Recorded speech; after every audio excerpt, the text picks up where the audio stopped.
If you were to sit down at the beginning of your life and write a bucket list of things that were important that you were gonna do and have and be before the end of your life, what would be on the list? And if today was your last day, how many check boxes could you mark off? You know, this past week, as I have sat in vigil, if you will, as my father is ending his life, I've reflected upon that question, and truly, I can say with absolute conviction that Robert Conrad, AKA Doc, Bob, Bubba, can check off every single box that I believe would be important. So first of all, you'd want to start off your life with a fantastic spouse. And my father has spent the last 25 years with his wife Marty, and they have had an incredible life together. They have done so many things and just truly loved being with one another. We're appreciative and grateful for every minute that they had together. Number two, family. Combined, Dad and Marty had 6 beautiful children, 5 of which are still alive, and every single one of us, little tap on the back, are contributing members of society. He has 8 amazing grandchildren whom he's had the fortune of spending tons of time with, something that he really wasn't able to do in the earlier days of the older children because of his career. Number 3, friends. What's life without friends? And boy, did Dad have a lot of friends. And that was absolutely evidenced the last few months of his life, where day after day, person after person came by to visit. And this past week, it has been extraordinary. The outpouring of people that came by and said their goodbyes and told incredible stories of my dad from all walks of life. So he has had the good fortune to have amazing friendships. A home and a community to love and be proud of. And look at this.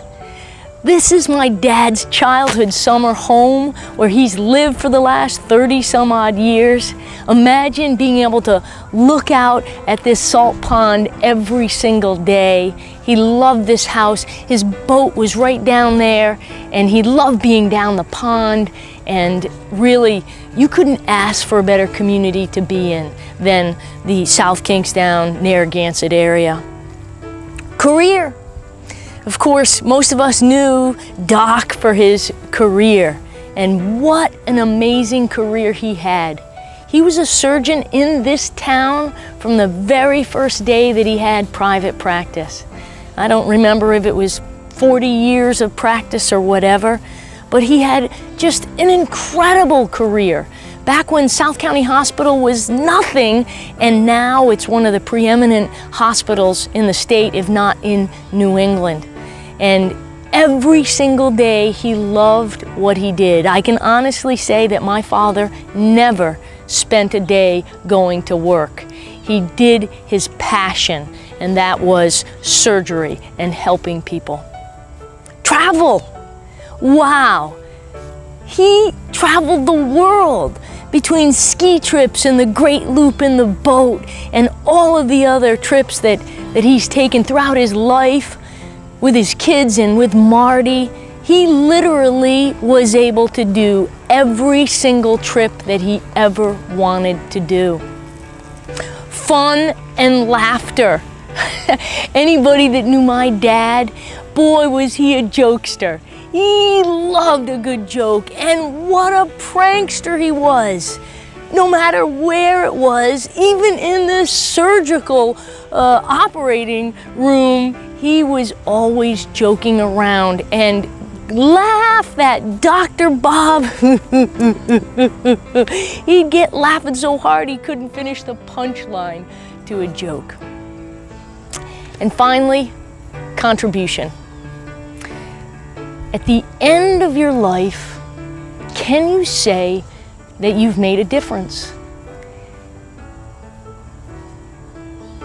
I can't walk through this town without running into somebody who tells me, your father saved my life, he saved my parents' life.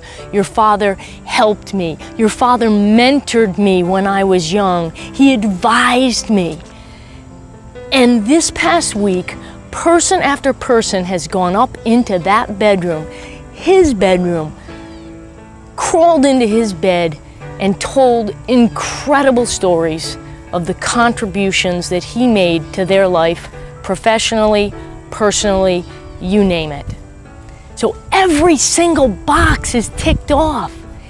And although it's an incredibly sad time for our family, we can really and truly rejoice in knowing that his bucket list is full. Every box has been ticked off. And I can only hope that at the end of my life, I can feel that same fulfillment, if you would.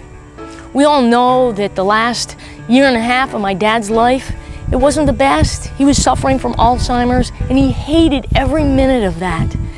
And now he's able to pass in his home, surrounded by friends and family who love him, and what a view, what a view. So I want to thank all of you. I have friends all over the world. My family has friends all over the world. And although this may seem a little bizarre to do a eulogy, if you will, through the internet, but my dad isn't having any calling hours. He isn't having a funeral. He is having, and we are having, a celebration of his life on August 22nd at South County Hospital. There are no flowers. He hated all of that kind of stuff. And in Dr. Bob fashion, he wanted any contributions that anybody was going to make to go to the Conrad Nestor Foundation, which is a scholarship foundation to help the kids of employees at South County Hospital. So that's a little bit about my dad, Dr. Conrad, and his extraordinary life. Thanks for listening.